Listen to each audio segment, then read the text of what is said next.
Hey guys, are you having the same problem as us of having to spare me to pick up things on the ground, whether it be in your garden or trying to chop down some trees or some rocks? This we're going to cover on how you can fix that with a macro. Now a little caveat to this is that it's not actually part of Enshrouded, but more a part of the software of your mouse that you're using. I use a Razer mouse, and here I open up Razer Synapses, and then go to my mouse, which is the Death Adder version 2.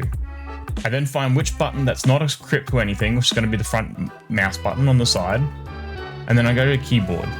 And I'll rebind this to E, which is the pickup button. I'll enable turbo. I'm going to change this down to about 5 clicks every second and hit save. Now when I go back into Enshrouded and I go through a field, I only have to hold the side button down rather than having to spam. Kyle has a Logitech and we'll explain on how the Logitech works. So I'm going to use the Logitech software to create the macro, and you'll see I've got a Logitech mouse here. So if I select the mouse, I've got a couple of different profiles here. So I could use the default profile, but since I've set it up for a unique profile for each game I use, I've created one specifically for Enshrouded. So if I click to that profile, you'll see I've created this button here for Collect Farm. What that does is once I click on macros, I've created this macro here and just dragged it on top of that to set it. The macro itself is simply just a toggle type macro, and all I've done is recorded me pressing E down and letting go of it.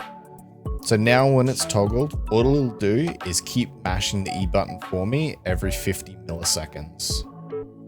So that's how you do it in the Logitech software. Now if you don't have a Logitech or a Razer mouse, you still will be able to use this on your mouse software. Each one will have its own dedicated software, which you should be able to do it. Make sure you set up a macro as soon as possible so you don't have to keep pressing E all the time, but rather you can just hold a button on your mouse and save your poor little finger. I really hope that Keen Games sees this video and maybe add something into their system.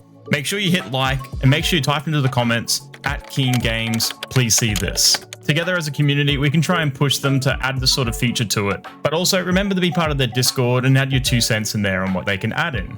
If you've liked this video and enjoyed it, make sure you hit the like button for us as it helps grow our YouTube audience. And if you've really liked this content, make sure you subscribe so you can see more of our awesome Enshrouded tips and tricks and content and playthrough.